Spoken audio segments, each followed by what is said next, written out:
Assalamualaikum warahmatullahi wabarakatuh. Yang terhormat Bapak Kepala SMB Negeri Purwakarta, Bapak Ibu Guru yang saya hormati. Pertama dan utama marilah kita panjatkan bersyukur kehadirat Allah Subhanahu wa taala, yang mana pada kesempatan siang hari ini kita masih diberikan nikmat yang berwasiat cepat dan bisa berkumpul di tempat laboratorium di SMB Negeri Purwakarta. Dalam rangka yaitu diseminasi budaya positif sekolah. Bapak Ibu Guru yang saya hormati, pada acara hari ini Senin 3 Juni 2024 yaitu diseminasi budaya positif sekolah yang nanti akan disampaikan oleh beliau calon guru penggerak Bapak Andi Pratik Mas PD dalam rangka pendidikan guru penggerak angkatan 10 SMP Negeri Purwakarta Kabupaten Sragen tahun 2024 dengan acara yang pertama pembukaan, kemudian yang kedua sambutan, yang ketiga penyampaian materi, kemudian yang keempat adalah lain-lain, dan yang kelima adalah penutup. Untuk meningkat waktu karena waktu sudah siang, dengan itu maka kita mulai kegiatan hari ini dengan pertama kita membaca basmalah Bismillahirrahmanirrahim. Kemudian yang kedua yaitu sambutan dari beliau Bapak Kepala Sekolah. Assalamualaikum warahmatullahi wabarakatuh. Mohon kesehatan sehingga masih bisa untuk kegiatan sehari-hari maupun kegiatan pada pagi hari ini. Bapak yang menghormati, mohon dimengerti bahwa pada hari ini Bapak Ibu semuanya dan kami bertumbuh di sini dan lain bukan adalah untuk mengikuti kegiatan diseminasi atau istilahnya penyampaian materi yang disampaikan oleh salah satu GGB dari SMP Tangen, Bapak Andi Pratik SPD, yang mana pada pagi hari ini nanti akan menyampaikan tema tentang budaya positif. Budaya positif menurut pendengaran kita, saya tidak asing karena kita sudah sering mendengar baik itu secara langsung maupun di PNM dan juga di observasi praktik ada beberapa guru yang kebagian tentang budaya positif. Jadi intinya adalah nanti disampaikan kita akan belajar bersama tentang budaya positif yang bisa kita terapkan. Jadi apa saja budaya positif yang harus kita kembangkan, kemudian apa yang harus kita bisa kita laksanakan. Pada intinya nanti dan kata akhirnya adalah sekecil apapun budaya positif itu kita laksanakan bisa kita jalankan di sekolah dijalankan. Jadi tidak hanya teori, tapi nanti kita praktekkan di dalam kehidupan sekolah kita, siswa dan gurunya. Sebetulnya kita sudah melaksanakan pada beberapa budaya positif, tinggal mungkin pengembangan saja yang perlu diberikan penguatan istilah di situ. Salah satu misalnya contoh kita salam sapa, kemudian soal berjamaah, kemudian pacaran sebagainya termasuk budaya positif yang mana ini nanti akan lebih diperluas lagi. Jadi tidak hanya tentang budaya kedisiplinan saja, tapi juga ada namanya penguatan positif. Disiplin positif, ya disiplin positif nanti juga akan dibaca di sini.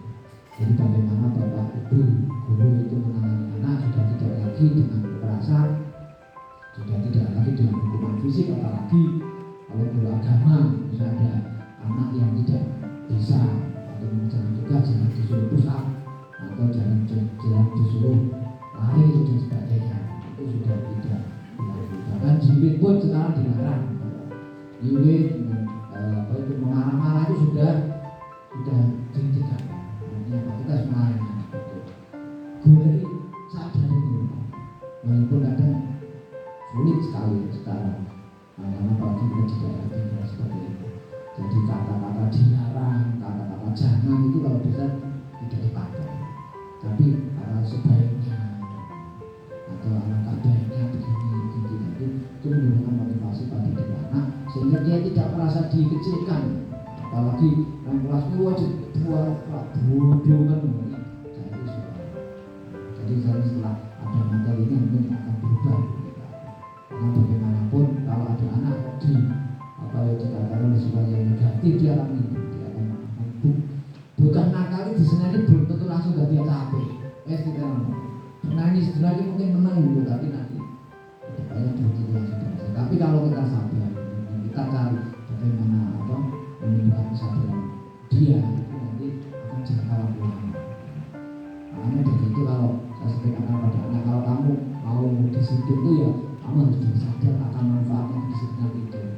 Misalnya contoh kita harus pakai helm, jadi bukan untuk polisi, tapi untuk yang pakai sendiri. Kalau jatuh kecelakaan di jalan kan itu yang pakai, yang harus. Jadi kalau sekarang ini masih banyak yang kalau polisi pakai helm, kalau enggak, nah itu kan berarti tidak lagi bukan dengan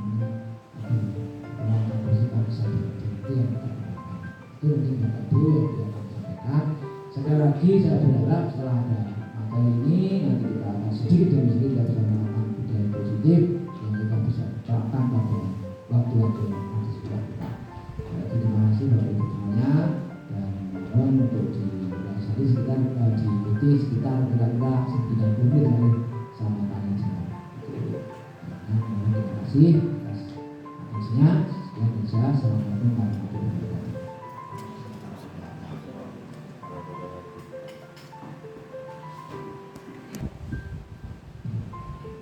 Demikian sambutan dari Bapak Kepala SMP Negeri 2 KM. Untuk selanjutnya yaitu pemaparan materi diseminasi budaya positif sekolah oleh beliau Bapak Menko Praktek Mabes Budi. Silakan.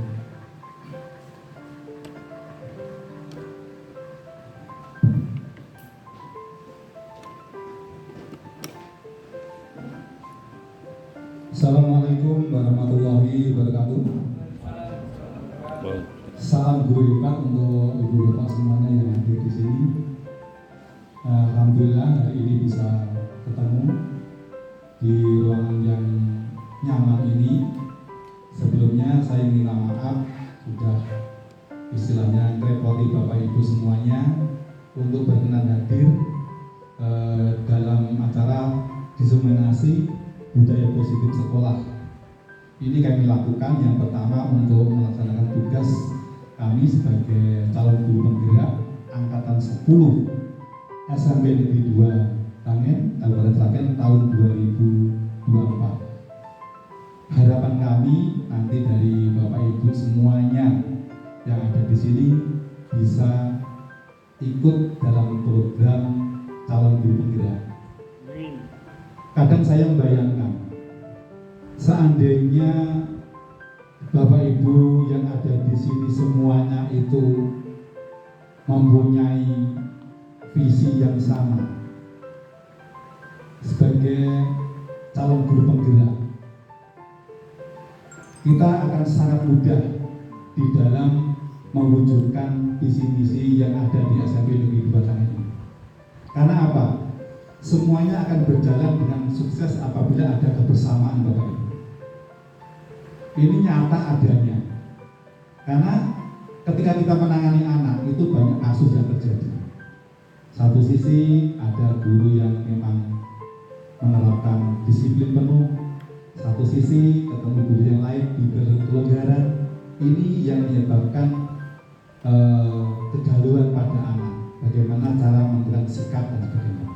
Oleh sebab itu Bapak Ibu di sini nanti akan kami paparkan beberapa ilmu yang kami dapatkan dari pendidikan guru penggerak hingga hari ini baru sampai ke modul 1 yang akan kami lalui nanti sampai modul 3. CBP, Pasakal Ibu Katanya dan Menteri Praktek Bu Heri. Kemudian Bapak Ibu, sebelum kita sampai materi, saya ingin menyampaikan sedikit yang menjadi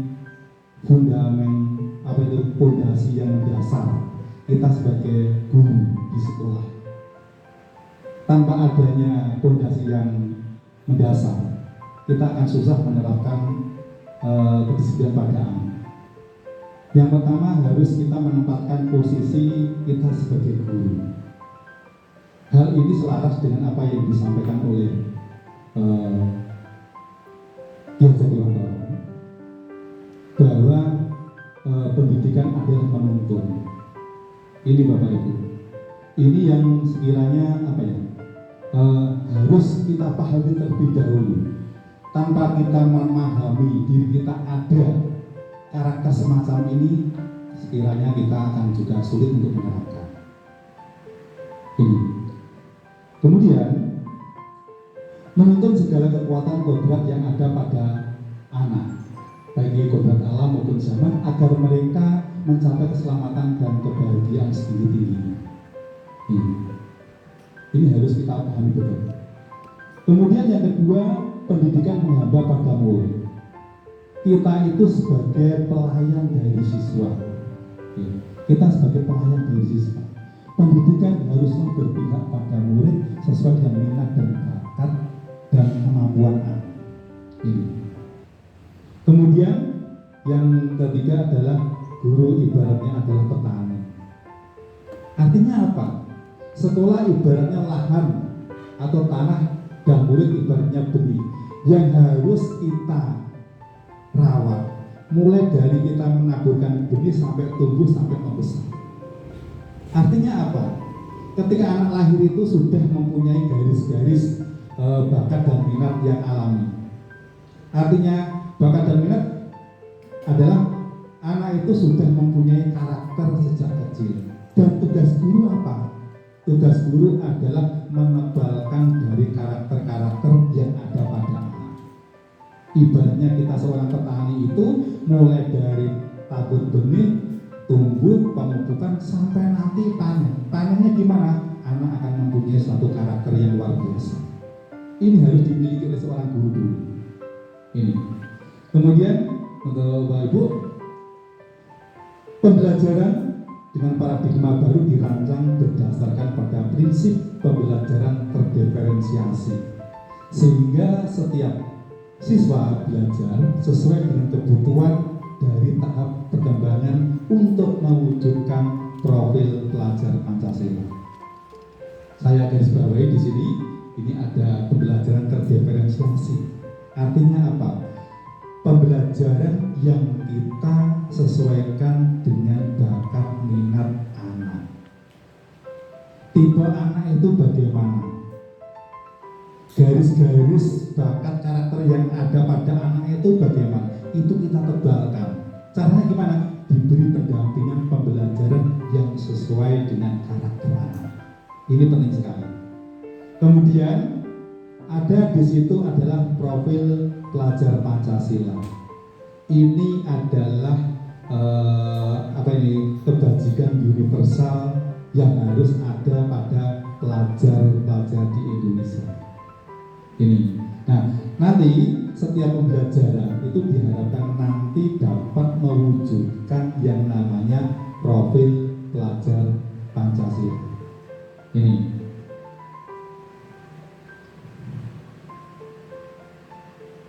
Nah, profil pelajar Pancasila lagu ini adalah nilai-nilai kebajikan universal pelajar Indonesia. Ini yang diterapkan di dalam pendidikan yang ada di Indonesia, yaitu profil pelajar Pancasila. Yang pertama adalah beriman bertakwa kepada Tuhan Yang Maha Esa dan berakhlak mulia. Yang kedua adalah mandiri, bernalar kritis, berkebinekaan global, gotong royong dan kreatif. Apakah ada nilai-nilai kebajikan yang lain selain profil pelajar Pancasila? Banyak. Misalnya seperti saling menghormati, toleransi, dan nilai-nilai luhur yang lainnya itu bisa dikatakan sebagai nilai-nilai kebajikan universal. Kemudian dalam pembelajaran kurikulum yang ada di Indonesia itu mengacu kepada profil pelajar Pancasila. Ini Bapak. Kemudian kita masuk materi yang pertama Bapak Ibu, itu disiplin positif. Awalnya kita kenal dengan istilah disiplin. Disiplin itu kalau kita rasakan Bapak Ibu, disiplin itu adalah sesuatu yang ketidaknyamanan apabila didengar oleh siswa kita. Mari kita disiplinkan. Nah, gitu. Seperti kita dulu saat menjadi siswa, ketika ada kata disiplin, itu identik dengan ketidaknyamanan yang ada pada diri kita. Sehingga sekarang Bapak Ibu, untuk disiplin itu kita sudah menerapkan yang namanya disiplin positif. Dalam budaya kita, makna kata disiplin dimaknai menjadi sesuatu dilakukan seseorang pada orang lain untuk mendapatkan kepatuhan. Kita cenderung menghubungkan kata disiplin dengan ketidaknyamanan. Gitu. Kalau ketidaknyamanan berarti akan menghambat potensi yang ada pada diri peserta didik. Ini yang perlu kita garis bawahi. Kemudian sebagai pendidik, tujuan kita adalah menciptakan anak-anak yang memiliki disiplin diri sehingga mereka bisa berperilaku dengan mengacu pada nilai-nilai kebajikan universal dan memiliki motivasi intrinsik bukan ekstrinsik. Artinya apa? Disiplin itu bukan karena aturan, Bapak. Disiplin itu bukan karena disuruh. Disiplin itu bukan karena istilah itu kewenangan seseorang yang diperlakukan kepada orang lain. Tetapi di sini yang diharapkan adalah disiplin yang muncul dari dalam diri anak itu, yang dikatakan sebagai disiplin intrinsik. Disiplin yang muncul dari hasil kesadaran dari dalam diri kita. Ini nanti merupakan tujuan dari materi hari ini, yaitu bagaimana caranya memunculkan disiplin positif yang bersifat intrinsik. Ini.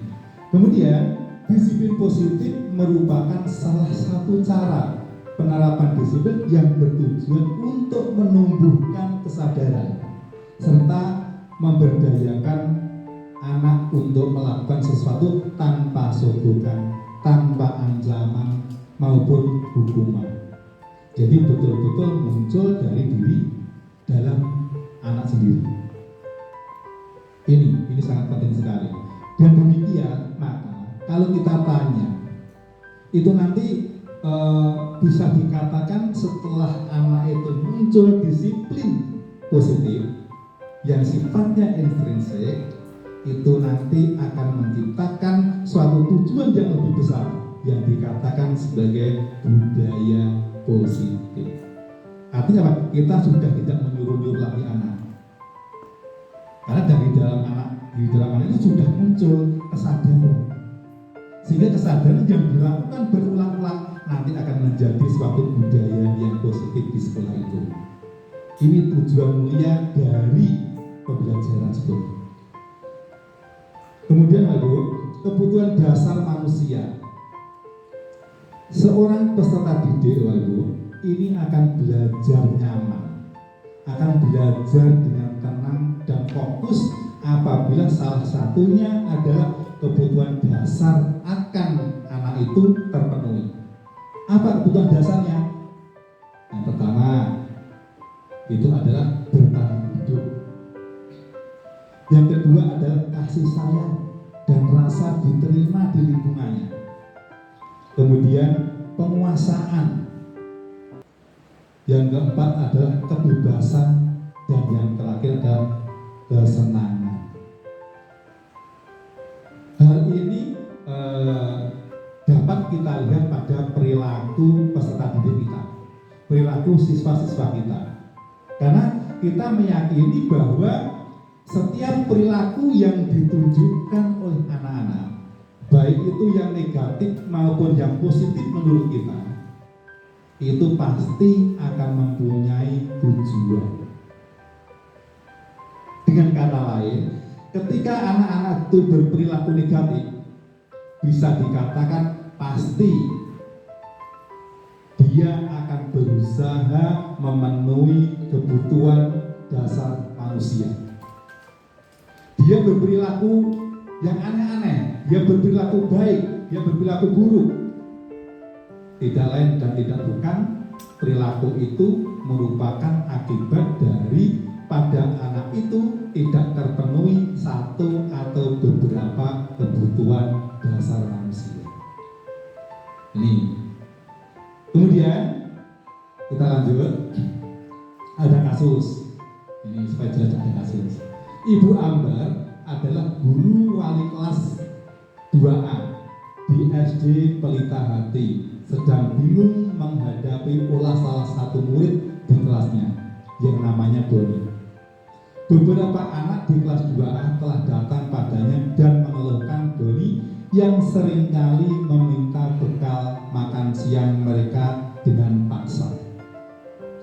Jika Anda menghadapi situasi seperti Ibu Anda, apa yang akan Anda lakukan? Menurut Anda, kira-kira apa alasan Doni melakukan itu? Mungkin Bapak Ibu bisa menerka jawabannya. Halo. Pak Ma ini kelihatannya mau adakan jawab, saya sampai dulu. Ini realita nyata pernah ada di sekolah kita, Pak. Dulu saat 5 hari sekolah, anak-anak bawa bekal. Ternyata setelah istirahat kedua, anak-anak pada laporan lauknya hilang dan sebagainya. Ini. Kira-kira apa yang terjadi pada anak itu? Monggo. Terima kasih untuk memenuhi kebutuhan dasar manusia, yang mana kita menelaah kasusnya Doni di SD Pelita Hati. Bahkan di sekolah kita pun juga baru saja terjadi. Setelah diinterogasi itu ternyata juga karena nggak bisa mewanti-wanti katanya. Ternyata itu sangat malah teman-temannya, bahkan mereka memaksa berlaku rapat, bahkan diancam, diintimidasi. Nah, jikalau melihat seperti itu, karena itu memang physical need ya, kebutuhan fisik yang mana tidak bisa ditoleransi lagi sebenarnya. Bukan fisik itu haus atau lapar itu nggak bisa ditoleransi lagi, seolah-olah harus dipenuhi. Maka kalau saya melihat hal semacam itu ya saya telah dulu, dalam arti saya identifikasi kasusnya dulu, saya runut dulu, setelah itu baru saya cari akar permasalahannya.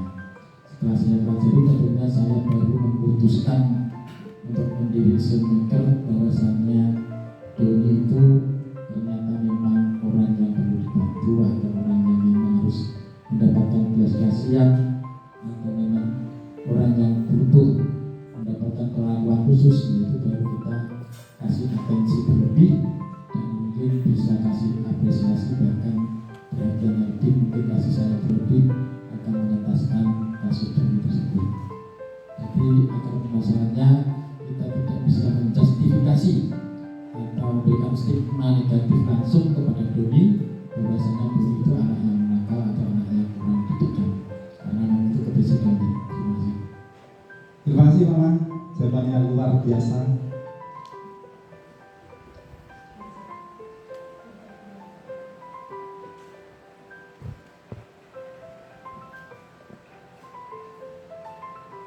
Kita lihat dulu, kira-kira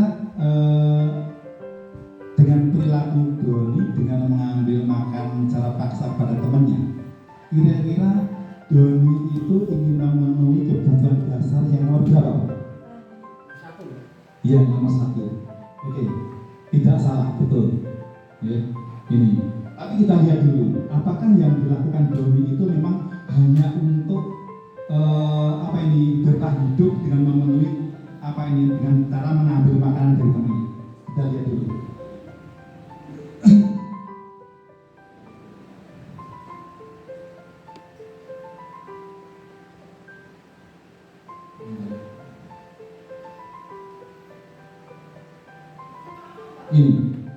Ini ada beberapa alternatif. Apa yang disampaikan oleh Pak Ma itu merupakan salah satu kebutuhan hidup yang akan dipenuhi oleh Doni dengan cara mempunyai perilaku semacam itu. Yang pertama, apabila jawaban karena ia lapar, maka kebutuhan dasar yang sedang berusaha dipenuhi Doni adalah berdasar untuk bertahan hidup. Kemudian yang kedua, jika ada alasannya beda, jika alasannya mengambil bekal temannya karena dia merasa senang temannya jadi memperhatikan dia, jadi manjurku itu bertiga kayaknya, mesti ada sesuatu ini. Ketika temannya melaporkan tindakannya itu pada gurunya dan gurunya memberitahu orang tuanya, sehingga orang tuanya jadi memperhatikan dia, maka kebutuhan dasar yang sedang dipenuhi Doni adalah kebutuhan akan kasih sayang dan merasa diterima di kelas itu. Kemudian yang ketiga, jika alasan dia merasa hebat karena temannya jadi takut dengan dia dan menuruti keinginannya, maka sebetulnya Doni sedang berusaha untuk memenuhi kebutuhan dasarnya, yaitu kekuasaan.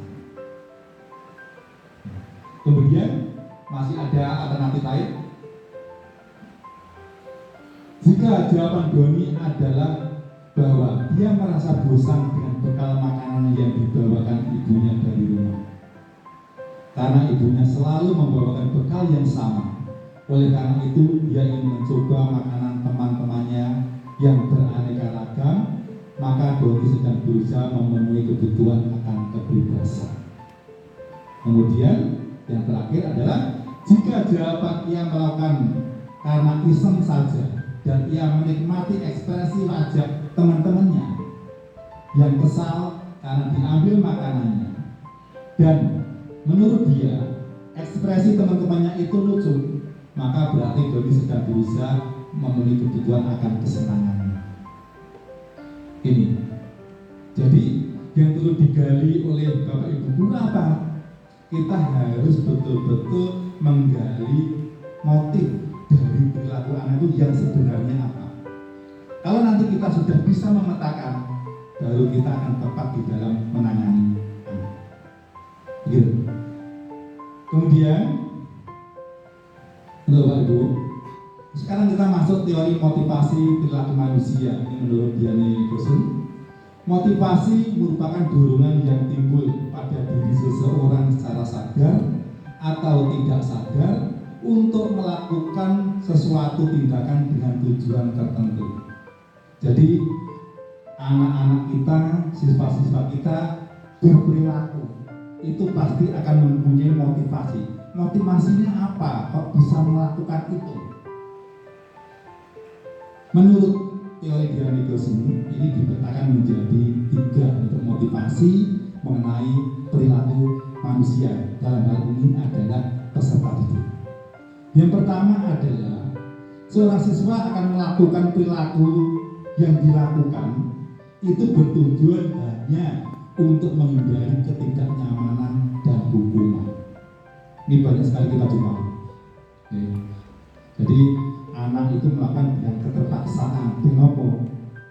Dia tidak dihukum. Padahal dalam dirinya apa yang dilakukan itu adalah penuh dengan ketidaknyamanan yang ada di dalam hati. Murid melakukan disiplin diri karena ia takut dihukum. Ini merupakan motivasi ekstrinsik.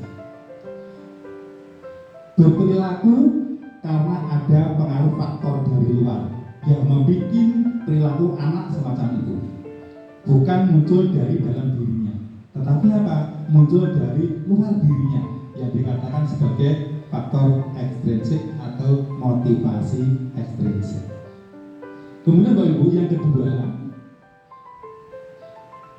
ingin mendapatkan imbalan atau penghargaan dari orang lain.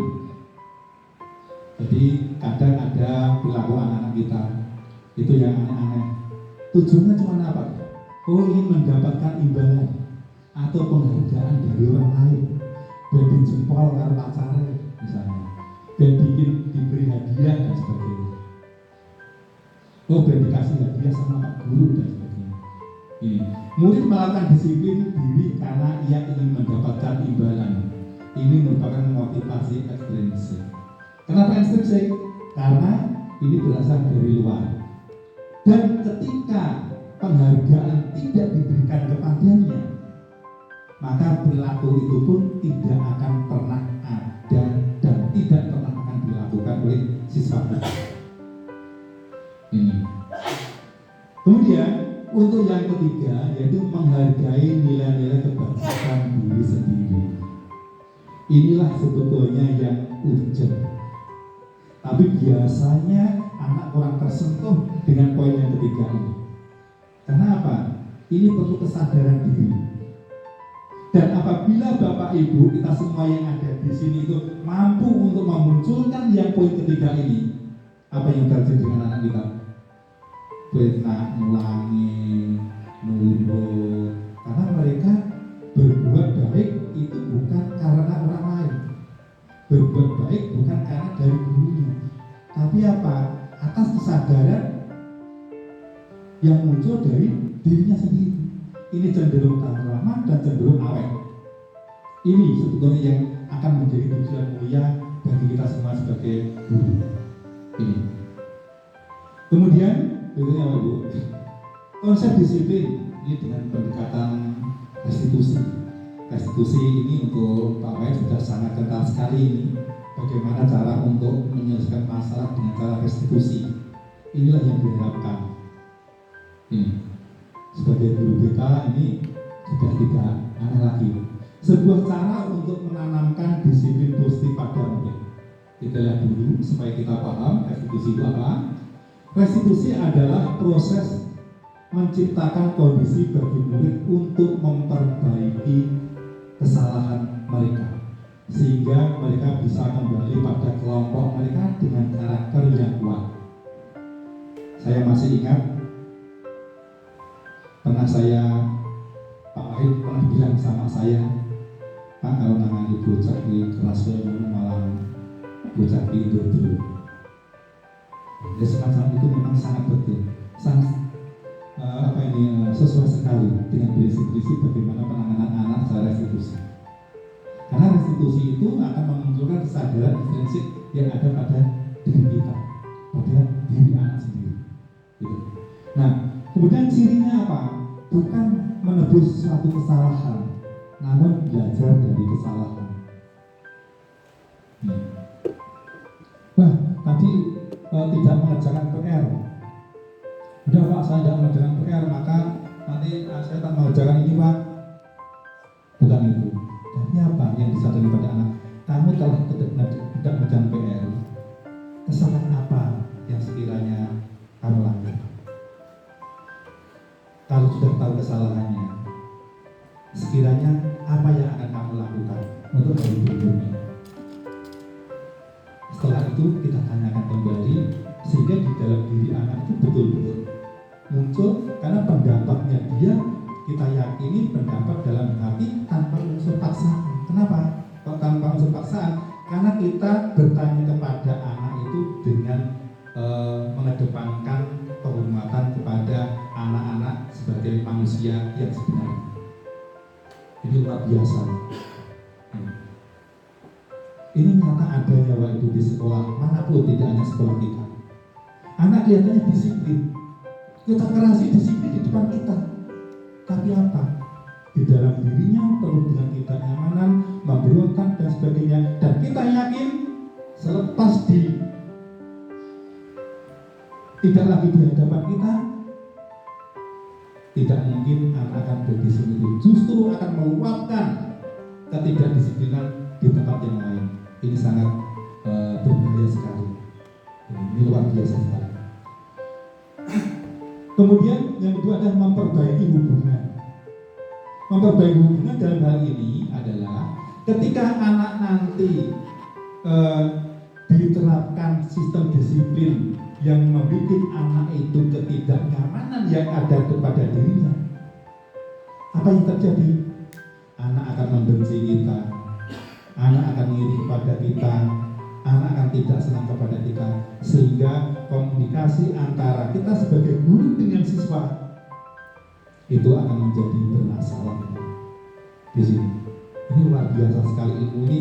Saya ketika menerima ilmu semacam ini, ternyata dalam diri guru itu harus ada kelembutan dan penuh dengan samudera solusi. Ini. Apapun yang dikatakan anak, permasalahan anak, kita diharapkan bisa untuk memberikan solusi yang sebaik-baiknya. Karena kita sadar bahwa anak itu mempunyai potensi yang luar biasa yang harus kita kawal sampai dia memiliki karakter yang lebih baik. Ini luar biasa sekali. Kemudian tawaran bukan paksaan. Ini harus kita jalankan Bapak Ibu. Selama ini yang banyak kita lihat adalah suatu paksaan. Wah, kamu harus gini, udah barunya dimasukkan. Anak terpaksa memasukkan baju. Kalau kita perintah semacam itu, apa yang terjadi? Bagus di hadapan kita, ketika di belakang kita udah melanggar lagi.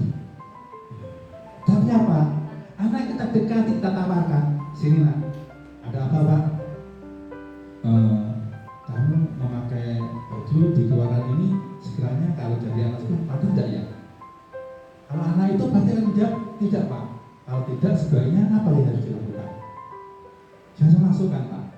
Betul, itu dengan ikhlas kalian masukkan? Iya Pak. Udah, kalau begitu segera dilaksanakan. Bapak ingin lihat besok apakah tindakan kamu ini berkelanjutan atau tidak. Apa yang tadi dengan anak? Anak akan merasa bersalah dan untuk menemukan solusi pemecahan masalah. Itulah unsur intrinsik Bapak Ibu yang muncul dari diri kita, dari diri dalam anak itu sendiri. Ini luar biasa sekali. Kemudian menuntun untuk melihat ke dalam diri. Berikutnya mencari kebutuhan dasar yang mendasari tindakan. Ini penting, kebutuhan dasar manusia tadi ada 5. Kita cari apakah si Doni ini memang ingin memenuhi kebutuhan dasar yang berupa survival atau bertahan hidup, untuk mencari penguasaan, mencari kebebasan atau kesenangan. Ketika kita menemukan motif yang sesungguhnya, kita akan bisa melakukan restitusi dengan tepat, sehingga unsur intrinsik yang ada pada diri anak akan muncul. Ini luar biasa sekali. Ini. Kemudian Bapak Ibu, fokus pada karakter, bukan tindakan. Ya, fokus pada karakter, sifat anak itu bagaimana. Memang dalam prinsip filosofi Ki Dewantara, seorang guru itu harus menghamba pada anak. Menghamba pada anak itu bukan berarti kita nyembah-nyembah pada anak, bukan. Tapi kita akan berusaha melayani, mendampingi, dan membimbing anak sesuai dengan bakat minat yang dimiliki anak. Karena anak lahir itu dengan garis-garis transparan. Fungsi kita sebagai guru adalah menebalkan garis-garis transparan itu, sehingga nanti muncul bakat dan karakter anak yang nyata di dalam tindakannya. Ini luar biasa sekali. Kemudian menguatkan dan fokus pada solusi. Ada masalah, bagaimana solusinya nak? Bagusnya bagaimana ya? Ini Bapak senang ketika melihat kamu berbicara sopan semacam ini. Itu akan lebih mengenal dibandingkan wah ngomongnya racok. Nah itu luar biasa. Tapi kadang kita lepas begitu saja tanpa adanya kontrol yang ada pada diri kita. Kontrol yang ada pada diri seorang guru itu sangat penting. Ini nanti ada pada materi berikut. Kita lanjut. Konsep disiplin dengan identitas gagal. Loh kok gagal Pak? Iya. Yang pertama hukuman, yang kedua adalah penghargaan. Hukuman yang diberikan kepada anak yang ada di dalam diri anak, kita meyakini karena kita pernah mengalami ketika kita jadi murid zaman dulu ketika menjadi siswa ya, kita akan merasa sakit, tidak nyaman, kita akan takut dan kita merasa terpaksa, dan kita disuruh mengaku pun ada sesuatu yang disembunyikan karena ada unsur takut yang ada pada diri siswa itu. Kemudian murid menjadi rendah diri, tidak pede. Dengan adanya hukuman yang ada di dalam diri anak itu menyebabkan ada beberapa faktor itu, mungkinkah bakat dan minat anak akan terimplementasi dengan baik? Mungkin enggak? Enggak mungkin. Karena apa? Ini suatu benteng yang harus dihilangkan supaya nanti karakter-karakter baik itu akan muncul. Ini. Kemudian yang kedua yang bikin kita agak aneh, penghargaan penghukuman ya. Kadang seseorang itu dihukum oleh penghargaan. Penghargaan itu bunyinya nanti. Ini sebetulnya apa? Menghukum anak itu sendiri. Kok bisa? Kita lihat contohnya. Tidak efektif. Tidak efektif artinya apa? Oh, nanti yang bisa menjawab saya kasih hadiah. Banyak anak berlomba-lomba tunjuk jari supaya dapat hadiah. Tapi karena itu menjadi kebiasaan, mungkinkah Bapak Ibu guru kita mengajar tanpa diberi hadiah antusias sama-sama? Beda. Inilah anak terlalu dimanja-manja dengan adanya penghargaan, dengan adanya hadiah, tapi justru sebenarnya guru menjerumuskan inovasi, kreasi dari anak itu sendiri. Karena apa? Ya, kita beri hadiah, siapa yang bisa kasih buku. Ketika Bapak Ibu guru, kita semua yang ada di kelas tidak membawa hadiah, tidak membawa buku, antusias anak akan berkurang. Ini berarti penghargaan telah menghukum kreativitas dari anak itu. Kemudian merusak hubungan. Wah, yang ranking 1 si A, yang ranking 2 si B, ranking 3 si C. Yang paling sakit ranking berapa? Ranking 2, Bapak Ibu semuanya. Ranking 2 itu akan hatinya terasa sakit hati. Wah, aku kok ranking 2. Padahal, nah ini. Jadi rankingsasi yang ada di sekolah ini Bapak Ibu, kalau kita pelajari itu juga apa ya, sebagai hukuman bagi anak-anak. Hukuman bagi anak-anak. Kalau dalam pemberian ranking itu pas, itu pun menjadikan hukuman. Apalagi kalau tidak pas. Jadi si akeh luwih pinter kok ranking loro. Anak akan berontak Bapak Ibu. Pinter aku jane, tapi aku yo ranking loro karo Pak Guru. Ada apa ini? Nah, ini perlu dikaji lagi. Kemudian merampas hak menghargai dirinya. Artinya merampas hak itu seharusnya dia itu terbiasa mengerjakan tugas tanpa diberi penghargaan, dia kerjakan tugas. Berarti yang dilakukan itu adalah motivasi yang berasal dari diri kita. Tapi setelah sudah, kamu nanti buat ini ya, nanti saya beri hadiah. Membuat artikel nanti saya beri hadiah. Nah, ini sudah beda dengan ketika anak disuruh membuat artikel tapi tidak diberi hadiah. Kira-kira tulus mana? Tidak diberi hadiah. Karena membuat artikel itu muncul dari motivasi dirinya. Kalau diberi hadiah, membuat artikel supaya mendapatkan hadiah. Ini Bapak Ibu. Ini penting kita. Nah, sekarang konsep disiplin dengan identitas sukses. Ini ada dua, konsekuensi dan restitusi. Untuk yang konsekuensi, ini berarti anak itu ya melakukan suatu kesalahan, tapi kemudian dia menebus kesalahan itu dengan suatu perbuatan. Jadi perbuatan yang dilakukan merupakan konsekuensi dari kesalahan yang telah diperbuat anak itu. Ini. Yang pertama, penguatan jangka pendek. Ini hanya berlaku jangka pendek. Karena ini masih normatif sekali. Ada unsur intrinsiknya, ada unsur ekstrinsiknya. Yang saya utamakan murid menghormati peraturan. Peraturan ini beda Bapak Ibu. Peraturan ini beda. Peraturan itu harus ditepati dan dilaksanakan oleh anak-anak, oleh siswa. Itu namanya peraturan. Dan peraturan dibuat kadang ada anak yang merasa tidak nyaman dengan aturan itu. Contoh,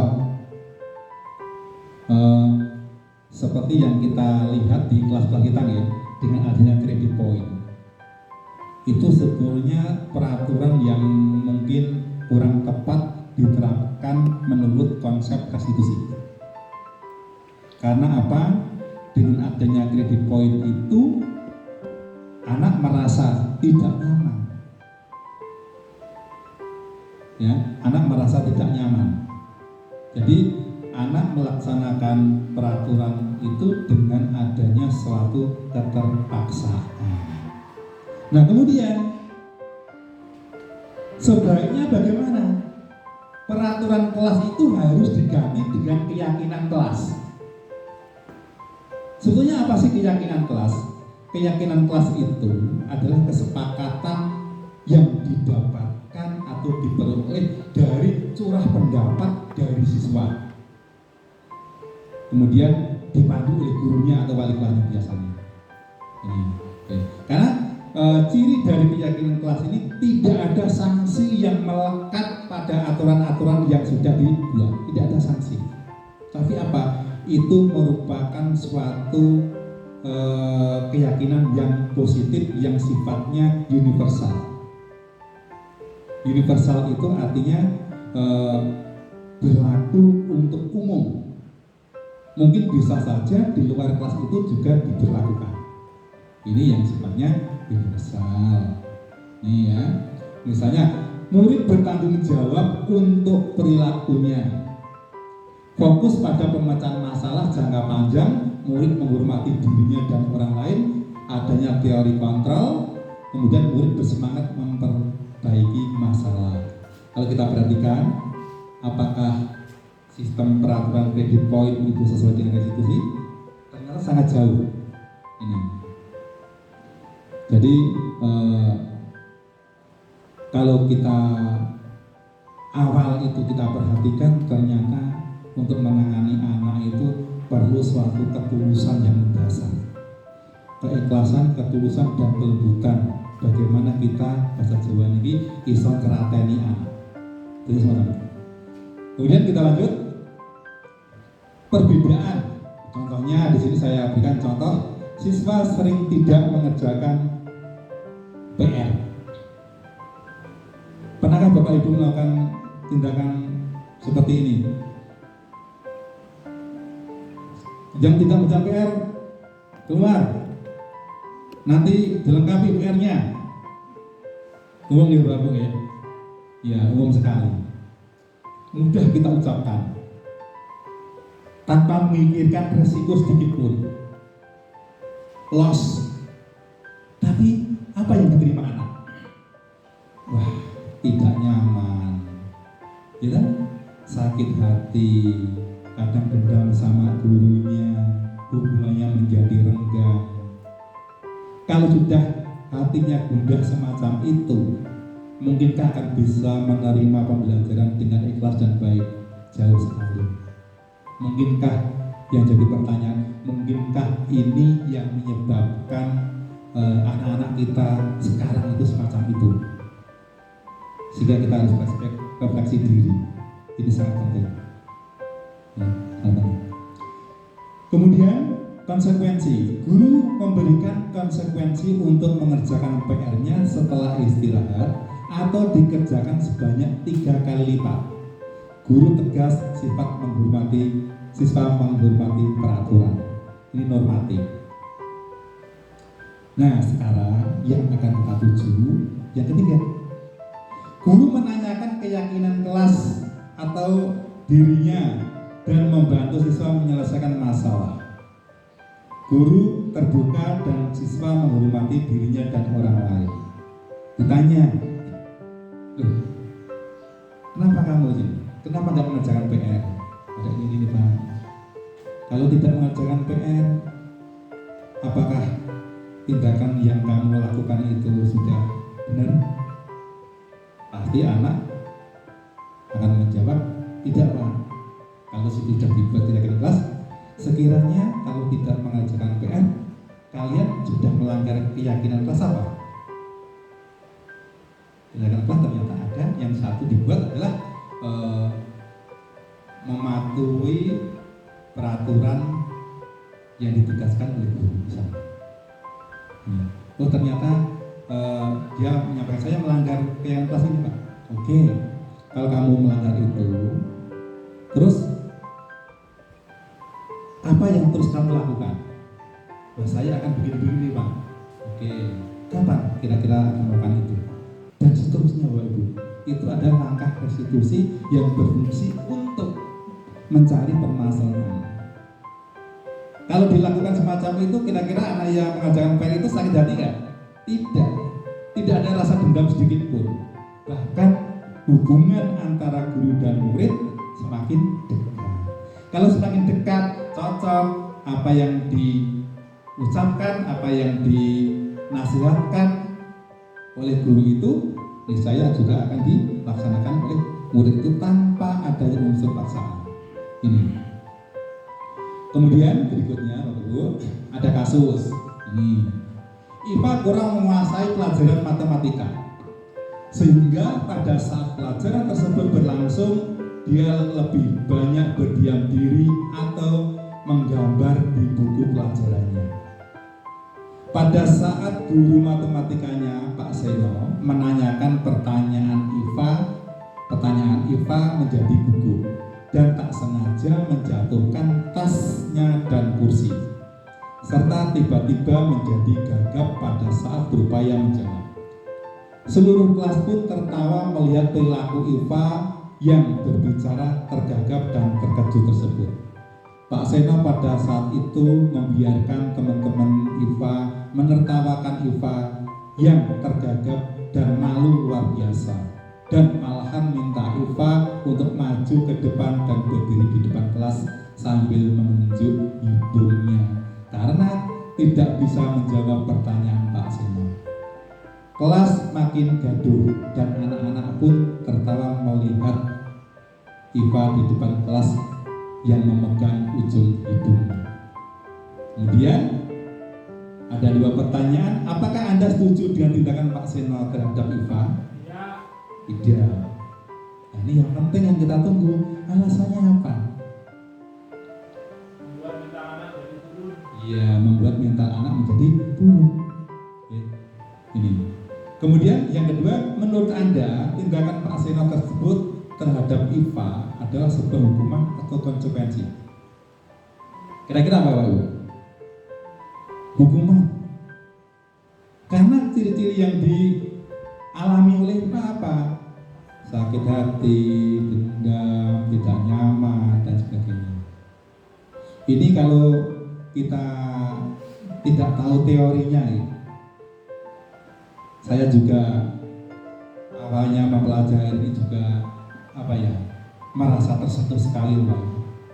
Oh ternyata semacam itu yang guru dalam memposisikan di hadapan siswa. Tuh. Kadang kita sebagai guru permasalahan di rumah ke bawah-bawah sampai anak yang mendapat imbasnya. Kadang kita kurang menyadari bahwa yang kita lakukan itu sebetulnya kurang tepat.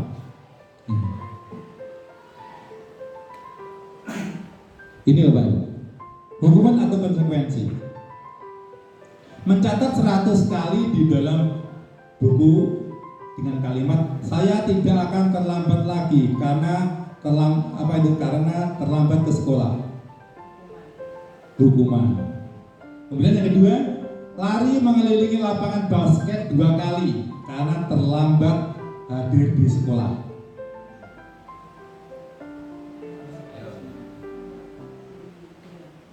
Hukuman kan? Ya, hukumannya apa? Layu keliling lapangan. Kemudian membersihkan coretan yang dibuatnya di meja tulis. Konsekuensi. Kemudian murid diminta untuk push up 15 kali karena tidak menggunakan masker di sekolah. Kemudian menggantikan kertas tugas teman yang telah dicoret-coret. Konsekuensi. Berjemur di lapangan basket pukul 12 siang karena ngobrol dengan teman. Hukuman. Murid diminta bertelanjang kaki sepanjang hari karena tidak menggunakan sepatu hitam sesuai dengan peraturan sekolah. Hukuman. Berdiri di depan kelas sambil mengangkat kaki satu karena tidak bisa menjawab pertanyaan. Hukuman. Jadi itu Bapak Ibu, sekarang kita sudah tahu mana yang sekiranya konsekuensi, mana yang sekiranya hukuman, mana yang sekiranya restitusi. Sebagai seorang guru, kita semuanya alangkah indahnya ketika kita menerapkan restitusi di hadapan siswa-siswa kita yang bermasalah. Gitu. Kemudian berikutnya teori kontrol, Pak. Teori kontrol ini wajib dimiliki oleh kita semuanya sebagai pendidik. Kenapa? Karena langkah restitusi itu akan gagal ketika kita tidak bisa mengontrol. Misalnya, apa yang nonton bocah lambene ora dilebokne getem-getem. Nah, itu berarti kita kurang mampu untuk mengontrol diri. Kita lihat nanti teori kontrol semacam apa. Ini menurut William Glasser. Meluruskan beberapa miskonsepsi tentang makna kontrol. Sekarang ini banyak beredar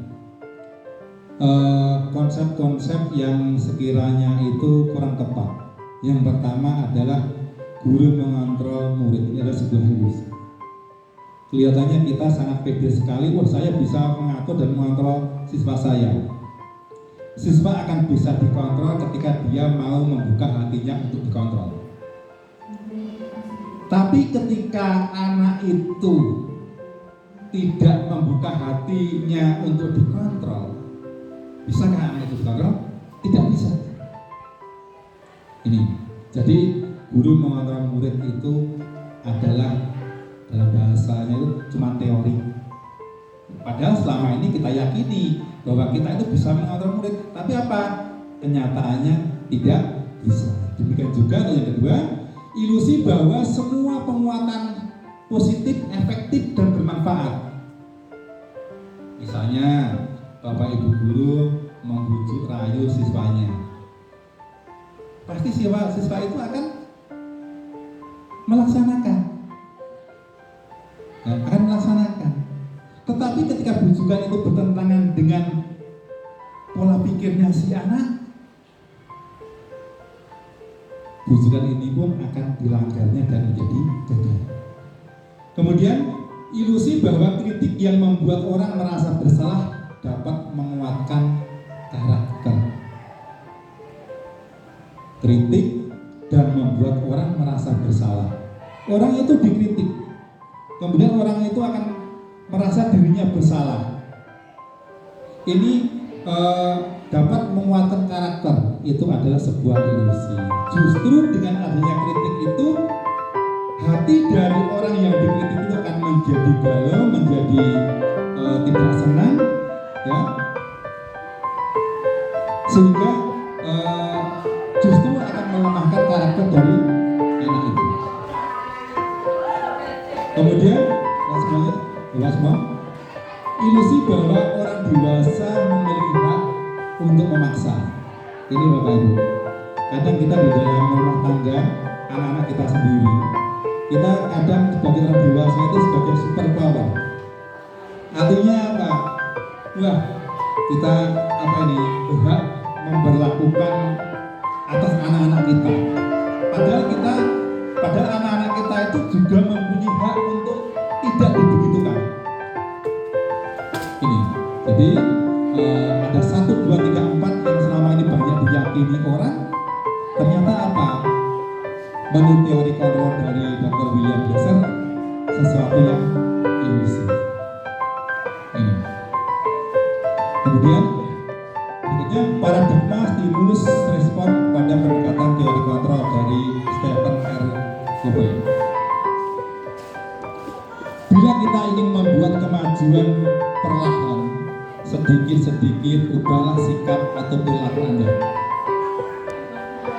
Namun, bila kita ingin memperbaiki cara-cara utama kita, maka kita perlu mengubah kerangka acuan kita. Ubahlah bagaimana Anda melihat dunia, bagaimana Anda berpikir tentang manusia, ubahlah paradigma Anda, skema pemahaman dan penjelasan aspek-aspek tertentu tentang realitas.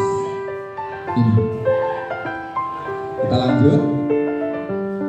Nah, ini ada 5 posisi kontrol restitusi yang harus kita punyai sebagai pendidik. Pernahkah kita berposisi sebagai penghukum berhadapan anak-anak? Pernah. Bahkan saya kadang kita tanpa menyadari, wah guru ini super power, selalu benar. Nah, sekarang persepsi itu mari kita ubah pelan-pelan. Makanya saya di awal bilang, alangkah indahnya ketika kita mempunyai langkah yang sama, guru-guru SMP Negeri 2 kan mempunyai langkah yang sama dalam menghadapi anak-anak. Itu saya yakin akan bisa. Satu langkah, satu visi, satu tindakan menurut restitusi bagaimana cara menangani anak. Yang intinya kita memanusiakan anak, kita dudukkan sebagai manusia yang sebenar-benarnya. Ini artinya sebenarnya sesuai dengan hak, kewajiban dan posisi dari anak itu. Yang kedua, membuat merasa bersalah. Yang ketiga, sebagai teman. Yang keempat, pemantau. Yang kelima adalah manajer. Nanti akan kita bedakan apa sih penghukum, pembuat merasa bersalah, teman, pemantau, atau manajer. Itu adalah siswa tidak memakai atribut lengkap saat upacara. Jadi contoh ini sengaja saya angkat karena ini real ada di sekolah kita, sehingga kita lebih bisa, karena sesuatu yang kita sampaikan secara kontekstual itu akan mudah kita pahami karena kita sendiri mengalami. Yang pertama, posisi sebagai penghukum. Patuhi aturan sekolah lalu berdiri di barisan paling depan. Nah ini hampir setiap upacara. Tapi itu sudah kita lakukan tidak hanya 1 bulan, 2 bulan, sudah mungkin sejak berdiri sekolah sini. Apa yang terjadi dengan anak-anak kita? Nah, sejak Bu Nini menjadi murid, ya kita semuanya dulu menjadi murid itu semacam itu. Tapi kalau kita amati yang ada di sekolah kita, setiap hari Senin berikutnya, apakah terjadi pengurangan dan bisa menuntaskan permasalahan? Ternyata kalau kita lihat bersama-sama masih ada anak yang semacam itu. Kebanyakan dari Bapak Ibu guru menyalahkan dari siswa yang sebenarnya harus kita perhatikan. Ya, ini kadang kita yaitu merasa diri kita itu misalnya itu mempunyai kewenangan yang sepenuhnya terhadap diri anak. Nah ini harus segera kita introspeksi diri, bagaimana mencari solusi untuk menangani permasalahan anak. Kemudian yang kedua, posisi kita pembuat merasa bersalah. Artinya pembuat merasa bersalah itu apa? Siswa yang melakukan kesalahan itu kita tangani sehingga dia itu mengakui bahwa dia itu merasa melakukan suatu kesalahan. Ini merasa melakukan kesalahan. Oh iya, ternyata saya salah. Indra ini benono koyo ono kata-kata kalimat kayak gitu. Untuk memunculkan kalimat semacam itu kan perlu adanya stimulus, sehingga nanti responnya itu bisa semacam itu. Ini nanti ada pada penerapan segitiga restitusi. Kemudian Bapak Ibu, posisi kita sebagai guru yang ketiga adalah sebagai teman. Misalnya dalam pembelajaran di kelas, anak-anak disuruh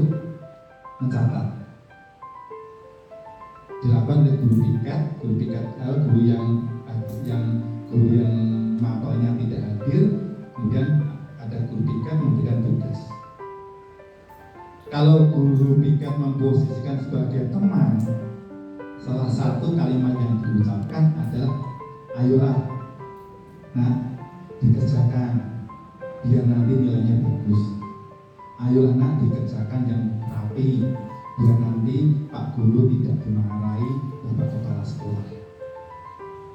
Kalimat-kalimat semacam itu merupakan indikator bahwa guru itu menempatkan diri sebagai teman. Soal itu yang ada di sini sering digunakan hal itu. Ya, sering. Alhamdulillah. Itu perlu diimbaskan ke guru-guru yang lain, diseminasikan. Kemudian yang ketiga adalah pemantau. Pada kasus upacara, kamu sudah melanggar apa peraturan dan konsekuensinya?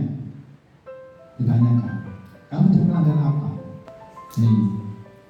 Kemudian yang diharapkan apa dari 5 posisi kontrol restitusi ini?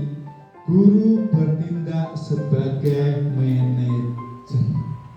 Artinya, salah satu contohnya, ketika kita melihat anak-anak yang tidak memakai atribut lengkap saat upacara, posisi kita sebagai manajer, contohnya adalah, apakah kamu tahu kesalahanmu? Kira-kira bagaimana kamu akan memperbaikinya? Ini saya yakin kalimat semacam itu tidak akan melukai perasaan siswa kita. Tidak akan pernah melukai. Bahkan anak itu malah senang. Nah, untuk yang manajer inilah yang mampu untuk menimbulkan motivasi intrinsik pada diri anak itu. Kadang menjadi guru yang ideal semacam itu juga sangat sulit sekali. Sangat sulit sekali. Tapi yang utama dari semua yang kita lakukan adalah fungsi kontrol. Bisa nggak kita mengontrol diri untuk memperbaiki anak dan memberikan solusi dari semua pelanggaran yang dilakukan anak? Karena siswa dengan guru itu beda. Kalau siswa SMP itu ditinjau dari sisi biologi itu, anak-anak itu baru memasuki dikatakan dewasa juga enggak, dikatakan anak-anak juga enggak. Pernah saya bilang pada wali murid, ketika Bapak Ibu bisa mengendalikan anak panjenengan menjadi berperilaku baik, insya Allah ketika dewasa nanti akan menjadi anak yang baik. Kenapa saya sampaikan begitu? Karena masa-masa remaja, dewasa juga anak-anak enggak, ini adalah masa-masa yang penuh dengan pembangkangan. Enak ini yang diwati ini gara-gara aturan, enaknya mau harus langgar terus. Bajunya dimasukkan, yang diwati ini orang yang enggak. Mesti Allah, kok ini rawus tak dulu nggak ngerti. Ya gitu. Itu artinya apa? Masa-masa remaja siswa kita itu dalam hatinya itu dibilang dewasa juga enggak, dibilang anak-anak juga enggak. Makanya dari orang tua murid saya tantang, kalau Bapak Ibu bisa mengendalikan anaknya itu dengan baik sehingga menunjukkan karakter yang baik, ketika dewasa saya yakin jadi anak yang baik. Gitu. Ya. Jadi ini yang perlu diperhatikan. Ada Pak, Ya. saya pernah membuat untuk maksudnya kesepakatan atau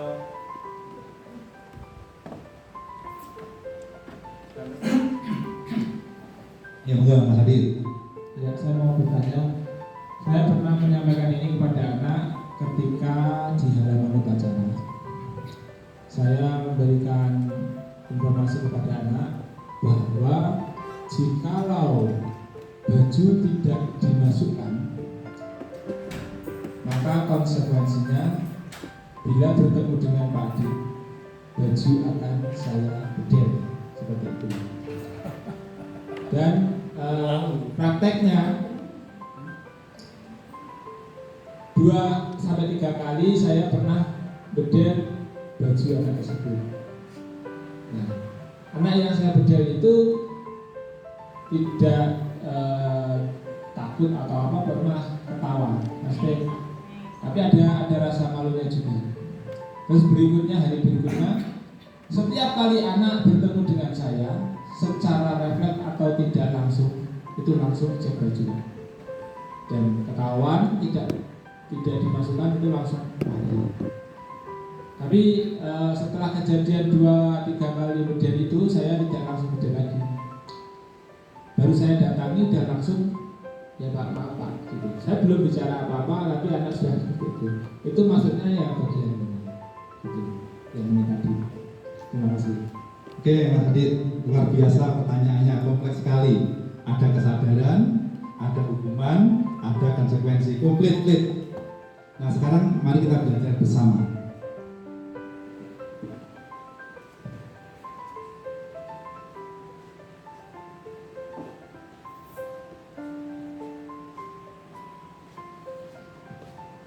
Yang pertama, apa yang dilakukan Mas Adit itu ada yang sudah tepat, tapi ada yang kurang tepat.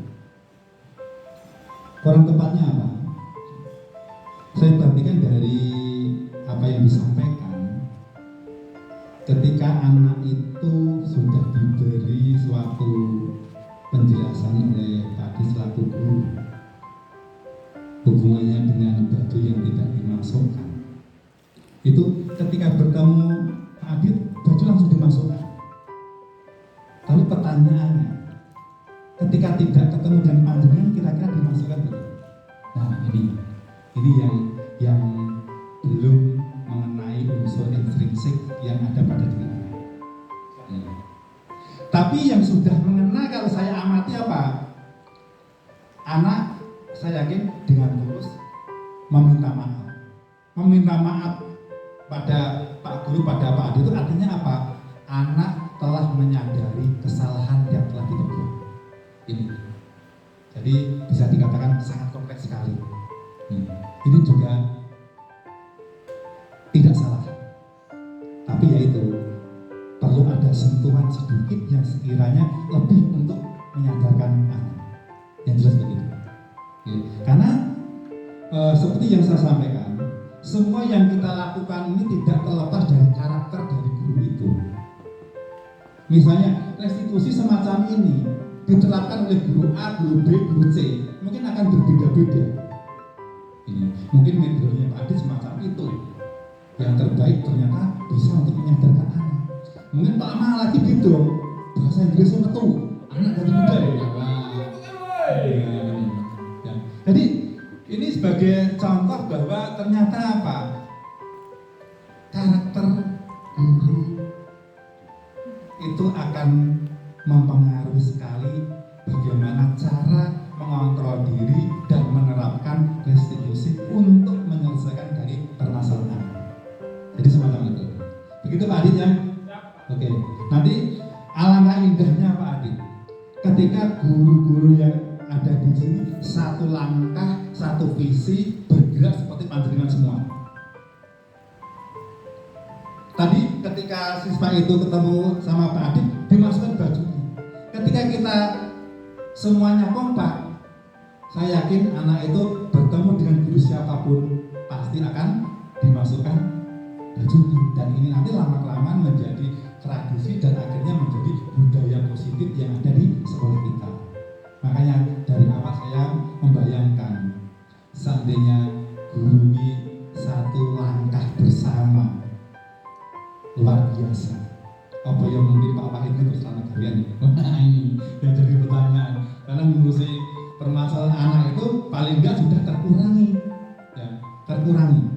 Artinya terkurangi itu sudah bisa anak sudah istilahnya itu berbudaya positif secara intrinsik di sekolah ini. Kemudian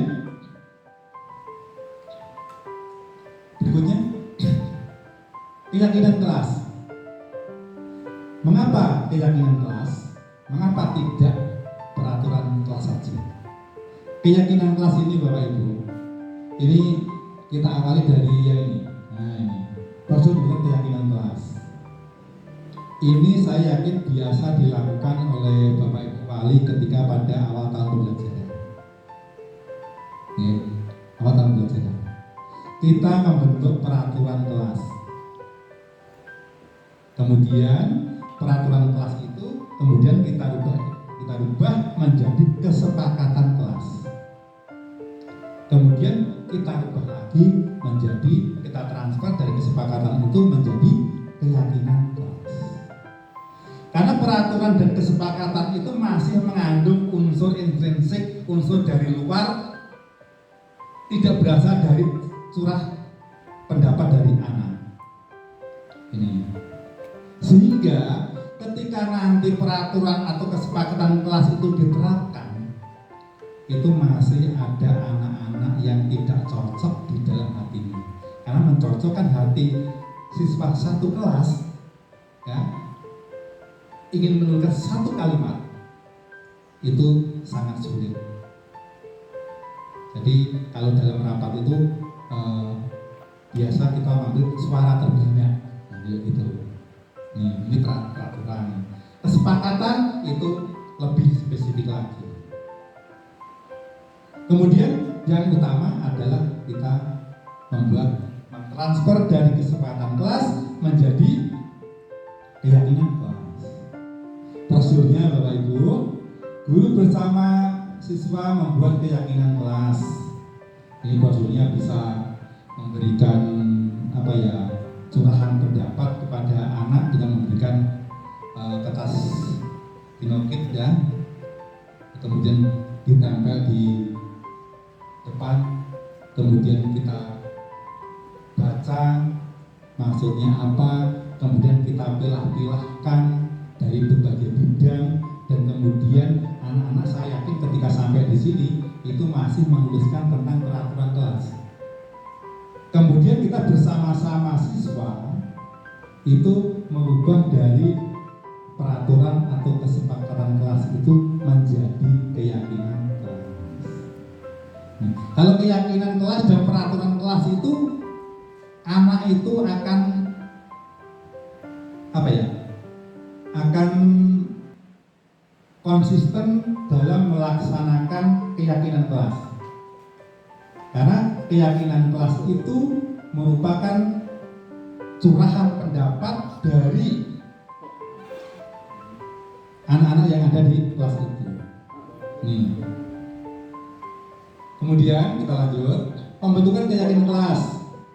Apa sih kalimat-kalimat yang dituangkan dalam keyakinan kelas? Lebih abstrak dari peraturan. Kemudian sedikit saja agar mudah diingat. Jadi kalimatnya itu sederhana. Biasanya ini juga tergantung juga pada jenjang pendidikan. Kalau anak SD kelas 1 diberi suatu kalimat yang panjang malah tidak tahu maknanya. Tapi kalau diberi kalimat yang sederhana pendek, itu akan bisa diketahui maknanya. Berupa pernyataan universal. Artinya universal itu di luar kelas itu pun akan bisa diterapkan.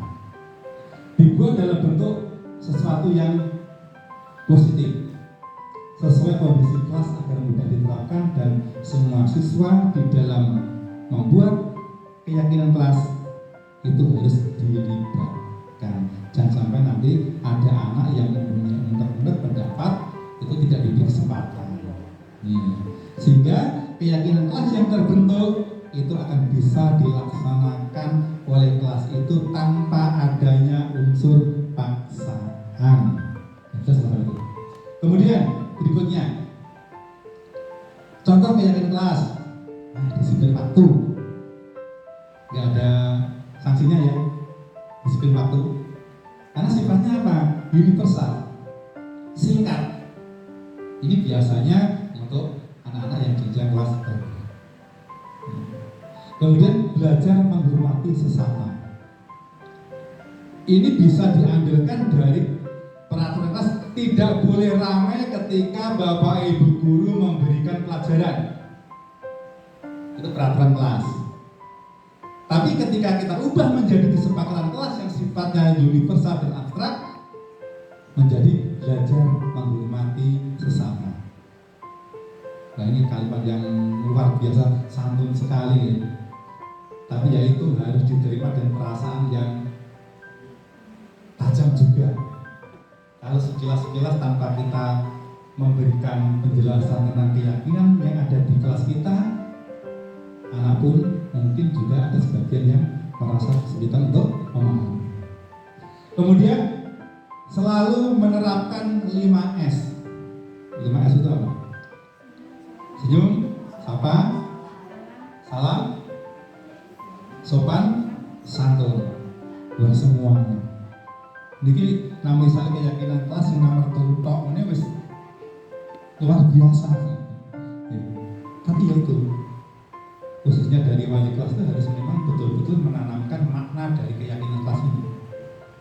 Kadang anak itu mencurahkan pendapatnya itu kadang itu dari temennya, kadang itu asal menulis, karena kepekaan hatinya itu belum sampai ke arah itu apa yang dimaksud dengan keyakinan kelas.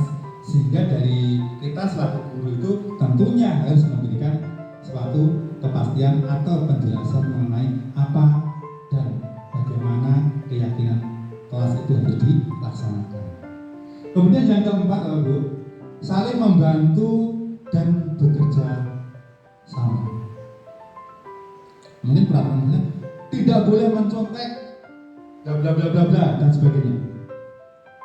Ini bisa kita konversi saling membantu dan bekerja sama. Bukan berarti nanti musyawarah ulangan yang diadakan Bapak Ibu guru itu saling membantu, ya ini nggak boleh.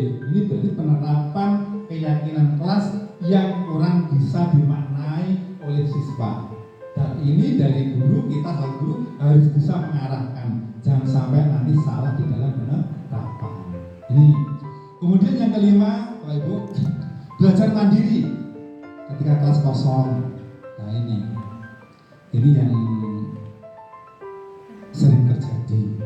Nah, ketika kelas kosong, ternyata siswa kita juga masih ada yang sekiranya malah senang, ramai. Dan ini kita mencoba untuk sedikit-sedikit mengkondisikan anak dengan sentuhan-sentuhan yang positif. Seperti tadi saya ulangi lagi, ketika guru itu ada kebersamaan, itu saya bayangkan itu akan terwujud sekolah impian, di mana anaknya tertib, diulangi pena, kemudian sekolahnya juga maju, gitu? Guru-gurunya juga luar biasa, siswanya juga luar biasa. Ini. Kemudian belajar dengan percaya diri. Ini.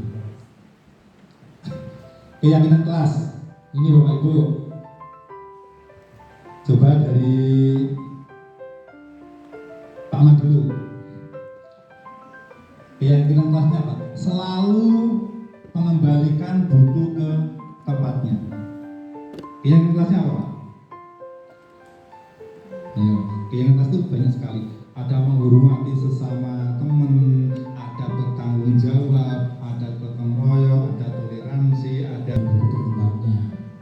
Jadi konsekuensi dalam menggunakan segala ATK untuk patuh pada kedisiplinan kelas dan patuh pada guru yang mampu mampu tersebut. Juga demi untuk menjaga ketertiban bersama pada kegiatan teman sejawat. Kira-kira kegiatan anak itu ada unsur tanggung jawabnya nggak?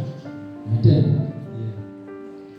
Unsur tanggung jawabnya ya. Tanggung jawabnya yaitu kalau siswa kembali buku ke tempatnya, otomatis siswa tidak akan acak-acak lagi atau tidak mau menempatkan buku seenaknya sendiri, sehingga terbentuklah ketertiban kelas. Oke, yang nomor berikutnya, monggo, Husnul. Kalau ini kan ada peraturan ya, ketika kita transfer menjadi keyakinan kelas itu kira-kira berbunyi apa? Karena semua jawaban yang luhur yang ada kaitan itu semuanya benar. Tidak ada yang salah. Monggo Bu Dulun, kira-kira apa? Dilarang mengganggu orang lain, berarti keyakinan kelasnya saling menghormati orang lain. Iya, saling menghormati orang lain. Belajar menghormati sesama bisa. Iya. Mungkin ada? Menghormati orang lain, nah itu sudah sama ya Pak. Iya. Belajar menghormati sesama itu kan sama menghormati orang lain. Terus tidak boleh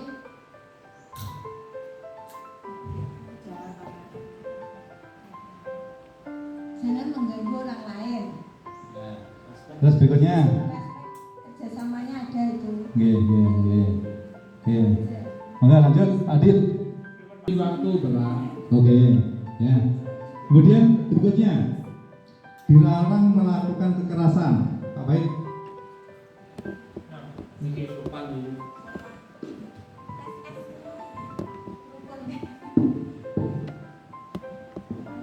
Ya. Apapun sifat yang berbunyi luhur itu bisa dimasukkan keterkaitannya dengan itu. Ya, menerapkan 5S, menghormati teman juga bisa, Oke. lalu Cinta damai. ya dengan menghormati teman.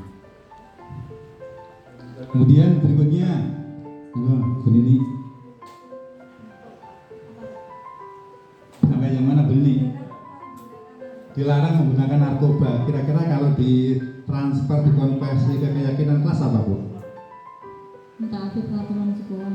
Mentaati peraturan sekolah, boleh. Kemudian berikutnya Bu Yuli, bergantian atau menunggu giliran. Bergantian atau menunggu giliran, budayakan tertib dan disiplin antarnya. Sabar masuk ya? Sabar juga Iya. masuk di situ. Harus. Kemudian, terakhir ini kita mengundang dari guru di luar sekolah kita kan luar biasa hari ini. Maka Bu Siti, gunakan masker. Menjaga kesehatan, mencuci tangan. Termasuk yang terakhir dijawab sekalian, double.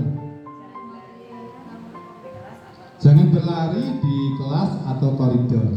Kalau kita konversi menjadi keyakinan kelas apa? Menjaga ketertiban kelas. Menjaga ketertiban kelas. Boleh. Itu ya. Jadi itu Bapak Ibu salah satu cara untuk mengkonversi dari peraturan kelas menjadi keyakinan kelas. Ini. Semua jawaban betul. Tapi di sini akan saya sampaikan beberapa contoh di antaranya. Ini. Selalu kembalikan buku ke tempatnya. Seperti tadi ada rasa tanggung jawab, anak ada boleh, yang disampaikan oleh Bapak Ibu tadi juga tidak salah, karena tidak hanya ada jawaban tunggal, banyak. Dilarang mengganggu orang lain, nanti kita saling menghormati. Kemudian hadir di sekolah 15 menit sebelum pembelajaran dimulai, menghormati orang lain dan berkomitmen. Kemudian dilarang melakukan kekerasan, keselamatan, menghormati orang lain, dilarang menggunakan narkoba, kaitannya dengan kesehatan. Kemudian bergiliran atau menunggu giliran, menghormati orang lain, dan nilai yang lain adalah bersabar, gunakan masker, adalah kesehatan dan keselamatan. Jangan berlari di kelas atau koridor, itu adalah untuk keselamatan dan keamanan. Yang lainnya juga boleh, tidak hanya dua itu kok ya. Apalagi nanti Bu Siti kalau menerapkan keyakinan kelas di SD itu harus yang simpel, yang pendek dan mudah dibaca dan dipahami oleh anak. Nah SMP ya waktu dulu, tapi kalau SMA beda lagi dalam penanganannya, begitu. Positif. Restitusi adalah proses menciptakan kondisi bagi murid untuk memperbaiki kesalahan mereka. sehingga mereka bisa kembali pada kelompok mereka dengan karakter yang lebih kuat. Jadi dengan adanya permasalahan yang diberikan dicarikan solusi dengan cara restitusi, diharapkan siswa kita itu tetap bisa diterima di kelompoknya, tidak merasa rendah diri tapi mempunyai kedudukan dan posisi yang sama, sehingga kembali ke kelompok dengan posisi yang kuat. Kemudian ini ada 3 langkah untuk segitiga restitusi. Ini penerapan dan aplikasinya ke siswa luar biasa. Yang pertama adalah menstabilkan identitas.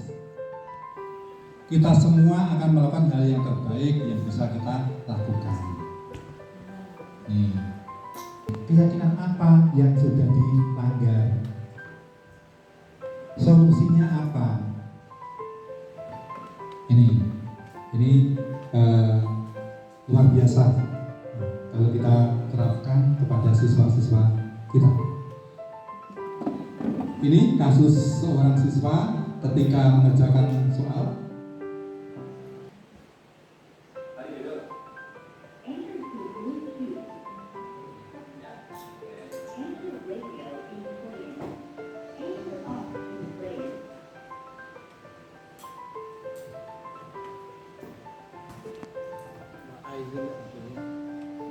Jeneng sapa ngono?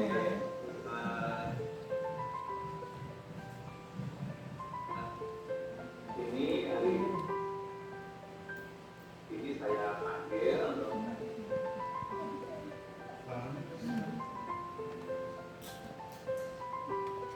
Bapak Guru ada sedikit ya.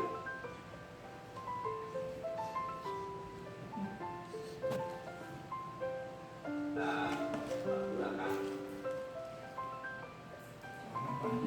tanyakan.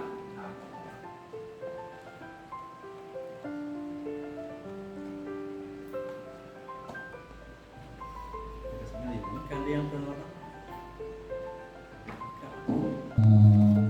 Penerapan segitiga restitusi, di mana dalam menangani anak itu yang pertama langkahnya adalah kita menstabilkan perilaku anak sendiri.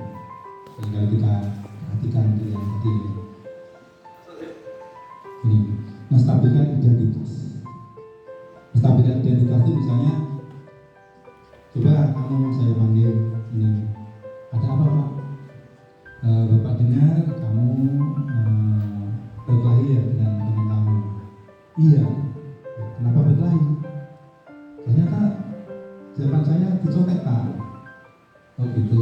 Ya terus, nah kita memvalidasi permasalahan anak hingga akhirnya kita menanyakan, kamu melakukan hal semacam itu melanggar keyakinan kelas enggak? Kita tanyakan kepada anak. Pasti kalau keyakinan kelas itu sudah ada, pasti anak itu akan menjawab, iya Pak, apa yang dilanggar? Kemudian diambil solusinya hingga anak itu nanti diberi solusi. Sehingga setelah anak keluar dari, ketika kita panggil tadi sudah keluar, itu tidak ada masalah, tidak ada beban. Karena apa? Sudah mendapatkan solusi yang sebenarnya solusi itu berasal dari dirinya sendiri. Ini. Kemudian untuk berikutnya, ini apa Ibu? Dalam penerapan program disiplin positif, hendaknya guru memiliki standar kepribadian, ada kontrol dan sebagainya, profesional dan sosial yang baik, di mana guru mampu berefleksi pada posisi kontrolnya. Saat ini bagaimana mampu merefleksi pada posisi kontrolnya, bagaimana perjalanan dirinya sebagai seorang among, yaitu posisi manajer, yang menuntun murid-murid menjadi insan yang mandiri, merdeka dan bertanggung jawab. Ini tertuang dalam standar nasional pendidikan kita. Demikian Bapak Ibu, Untuk selanjutnya,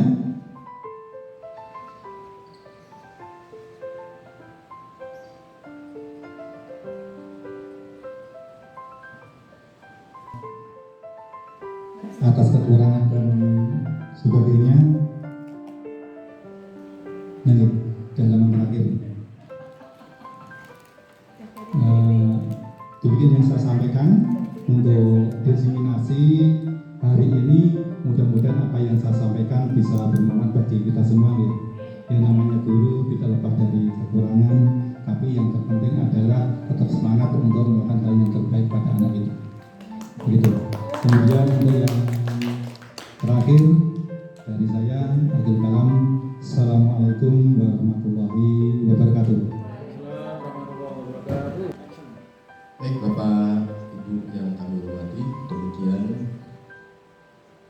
diseminasi budaya positif di sekolah kita, dan mudah-mudahan apa yang sudah disampaikan oleh Pak Andi Pratikno bisa kita terapkan bersama-sama di sekolah kita, dan berharap lebih jauh itu kita bisa bersinergi untuk tetap melaksanakan tugas-tugas kita yang berkaitan dengan peningkatan budaya positif di sekolah kita.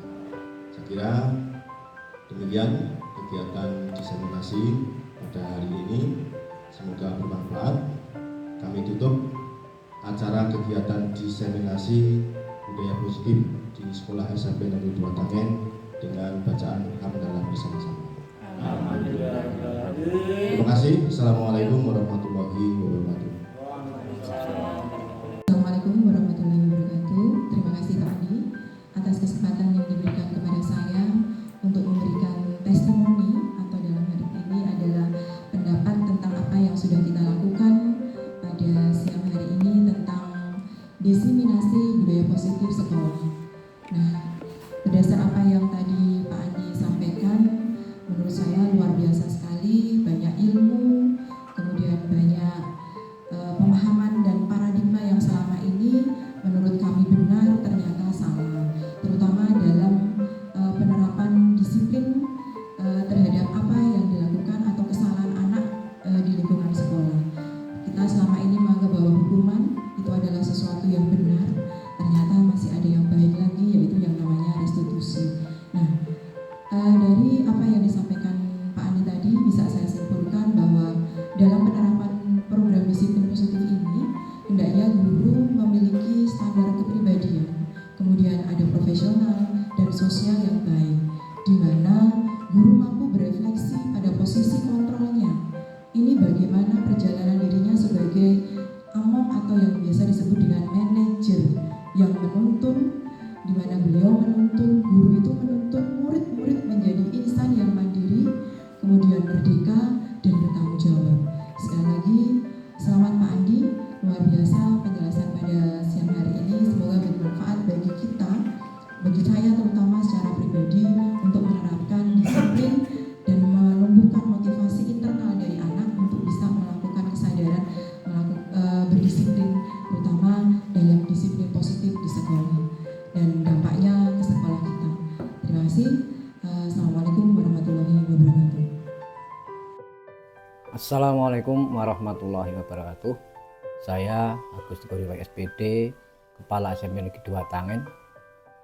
Setelah mengikuti kegiatan diseminasi yang disampaikan oleh Bapak Andi Pratikno SPD, CGB Angkatan 10 Kabupaten Sragen, yang diikuti oleh Bapak Ibu Guru SMP 2 Tangen, di situ sudah sangat jelas disampaikan tentang definisi dari budaya positif, kegiatan apa yang termasuk budaya positif, dan praktek baik apa yang bisa dilakukan oleh budaya positif, yang mana tujuan akhirnya adalah supaya kegiatan budaya positif bisa berjalan di SMP Negeri 2 Tangen, yang pada akhirnya sekolah menjadi sekolah yang berkarakter unggul dan berprestasi. Sekian testimoni dari kami. Assalamualaikum warahmatullahi wabarakatuh.